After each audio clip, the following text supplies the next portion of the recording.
तो वो नौकरी करती थी, वो छुट्टी लेके आई हैं और वो तिरस्कार कर रही है, मारती तक थी इनको। मैं बैठा हूं गवाह, और वो मारती थी और उसकी शिकायत ये गुरु महाराज से नहीं करती, क्योंकि शिकायत करेंगे वो रहने नहीं देगी। रहेंगी क्या? जवान थी, अभी सुंदर थी, जवान थी, कहाँ रहे, बाहर कहाँ रहे, तो रहना भी वहीं है, वहाँ सुरक्षा थी। तो वो मारती थी, तिरस्कार भी करती थी, फिर भी ये वहीं रहती थी। गुरु महाराज के दर्शनों के लिए, चरणामृत लेने के लिए, भोजन कराने के लिए, उनके वचन सुनने के लिए, तो कुछ आकर्षण था ना गुरु महाराज में, कोई बात थी ना गुरु महाराज में, तब ना वो तिरस्कार। तो इन्होंने जो वो तिरस्कार सहा है, वो जो अपमान सहा है, सबने सहा। विजयनंदन जी को ऊपर आज इन्होंने मकान बना लिया है, ऊपर वो थे, वो माले सब आ जाओ, ऊपर आ जाओ। और ये हमारे वरिष्ठ वकील और कुशल संचालक सुशील भसीन जी, हाँ, इनको महाराज जी हम भूल गए, बड़े सत्संग के प्रेमी हैं, हम क्षमा चाहते। हाँ बैठिए। तो अपमान तो इन्होंने भी सहा है, स्वामी विजयनंदन ने भी। ये इनके भी भगत थे गुजरात में, ऐसा नहीं है। और मुझे वो बात याद है कि गुरु महाराज को ये दिखाते थे झूला उला में बैठे हुए, वो क्या होता है वो कि वो फोन में कुछ, तो वो देखते थे गुरु जी महाराज। तो इन्होंने भी अपमान सहा है। तो ये माता जी ने उसकी वो सन्यासिनी कहाँ, आज ऐसा है, आज पैसा भी लोग देते हैं तो कहते हैं माता लक्ष्मी को दिखाते, उनका प्रभाव है ना कि ये प्रसन्न हो जाएं सेवा से। तो वो जो, तो आपसे मैं ये बात कहना चाहता हूँ कि वो तिरस्कार क्यों सहा? उनके भाई है, माँ है, बाप है, पैसा है, नौकरी है, तो यहाँ लाता वो सन्यासिनी की क्यों खाई? तिरस्कार क्यों सहा? और एक साल नहीं, कई साल तक, क्योंकि वो जो सुख मिलता था गुरु महाराज जी के वचनों में है, और वो जो दर्शन करने में, वो अन्यत्र नहीं मिलता था। और वो अपमान सहने का फल आज ये है कि ये देख लो गुरु महाराज ने सर्वे सर्वा बना दिया।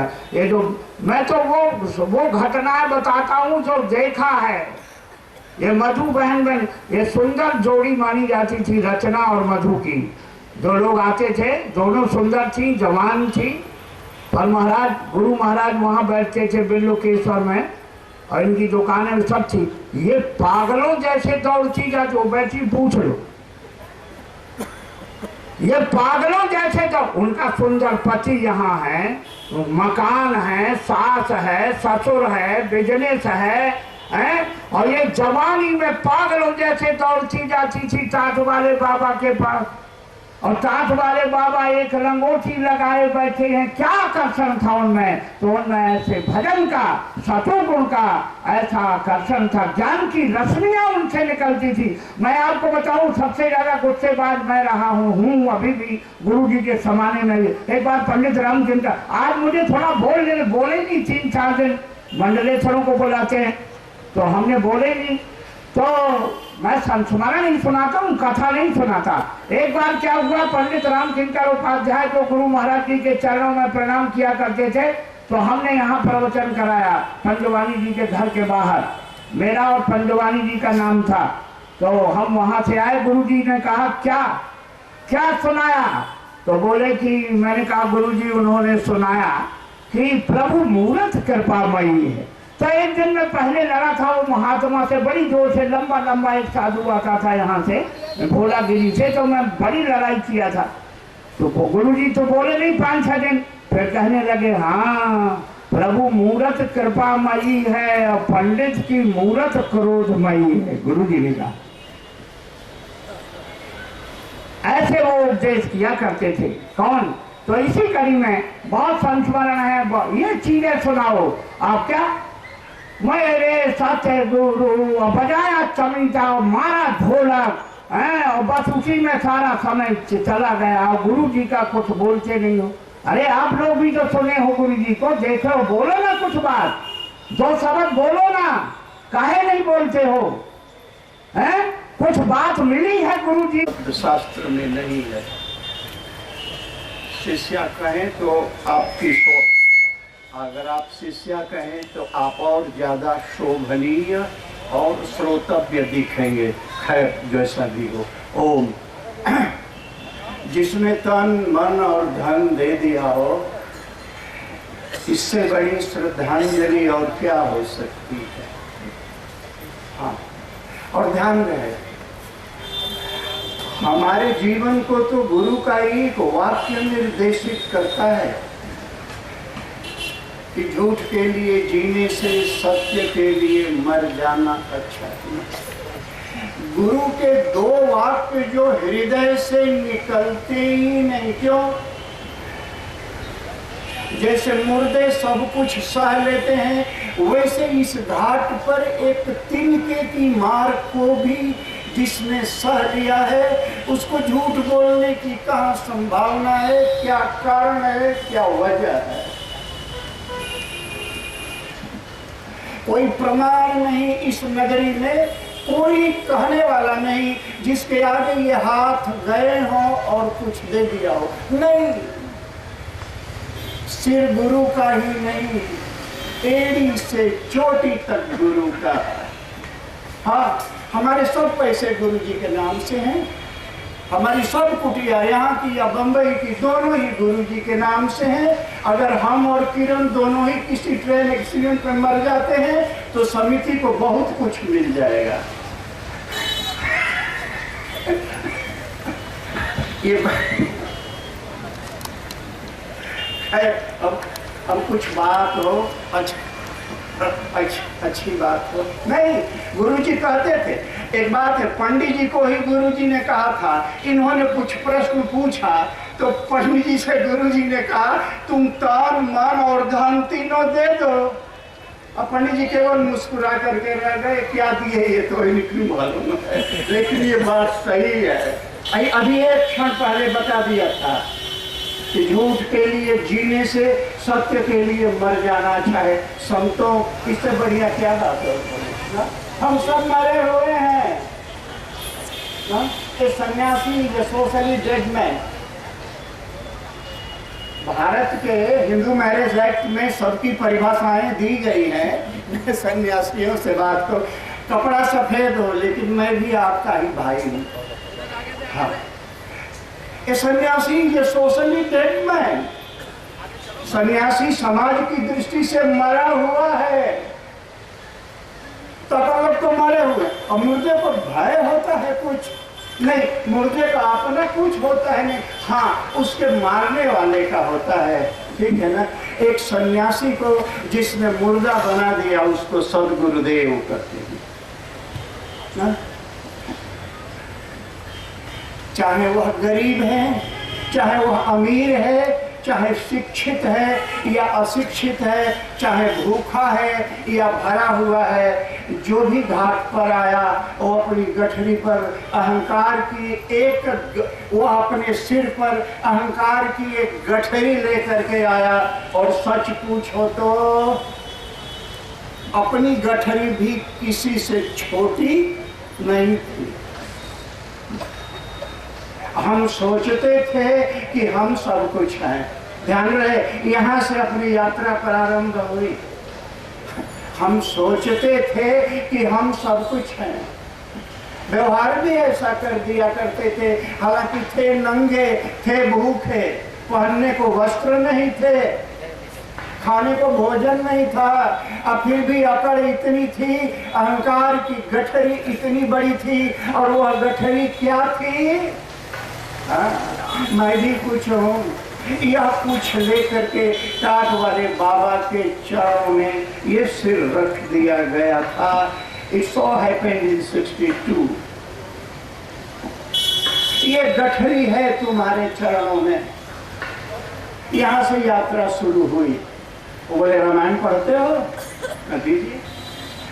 और भरपेट गुरुदेव को रामायण सुनाया।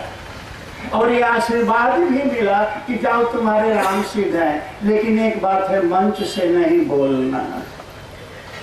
हाँ, मंच से नहीं बोलना। क्या? मंच से बोलोगे तो तुमको जो मिलेगा वो तुम्हारे काम का नहीं होगा।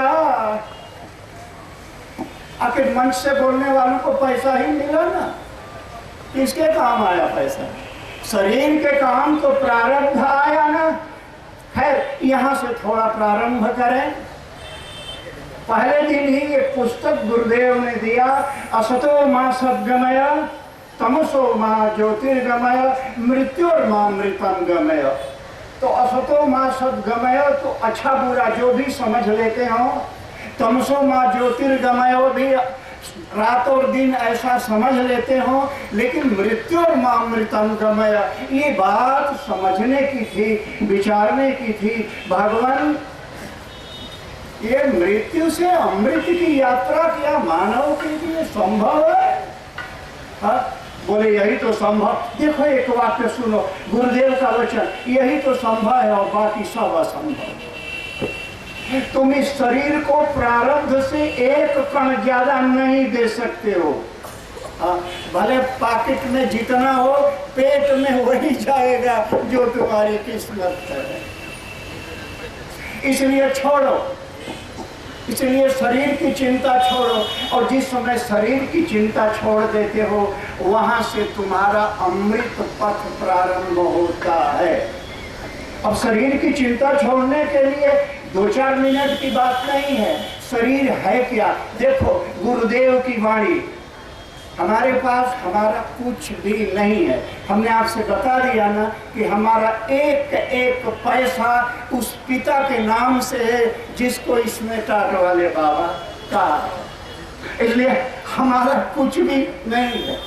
हमारा माता भी वही है, पिता भी वही है। It has been documented in various documents.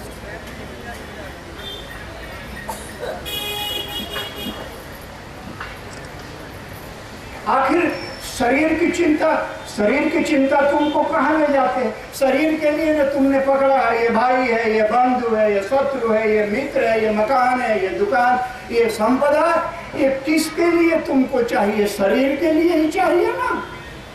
और शरीर तो प्रारब्ध के बस में है, और बस में ही नहीं है। गुरुदेव 6 चीजें कहते थे जो जन्म से पहले ही बना दिया गया है। कब जाएगा? रुको पड़ी, 12:30 हो गए ना। होने दो ना, बोल नहीं तो फिर औरों को भी टाइम देना है ना। होगा, 2-4 मिनट रुको। हाँ बिल्कुल, शरीर के कारण से ही इस दुनिया को पकड़े हो ना, ठीक है। और कौन बचा पाया तुमको? तुम्हारे कष्ट से तुमको कोई बचा पाया? तुम्हारे अभाव से कोई बचा पाया? केवल तुमको अहंकार दिया और कुछ भी नहीं। और इसीलिए महात्मा सब कुछ छोड़ करके आते हैं गुरु के चरणों में। और बोले ठीक, शरीर की चिंता छोड़ दो। जिस समय शरीर की चिंता छूट जाएगी, उस समय कोई भी विचार तुम्हारे में नहीं होगा। ये शरीर की चिंता के कारण से ही सब विचार आ रहे हैं।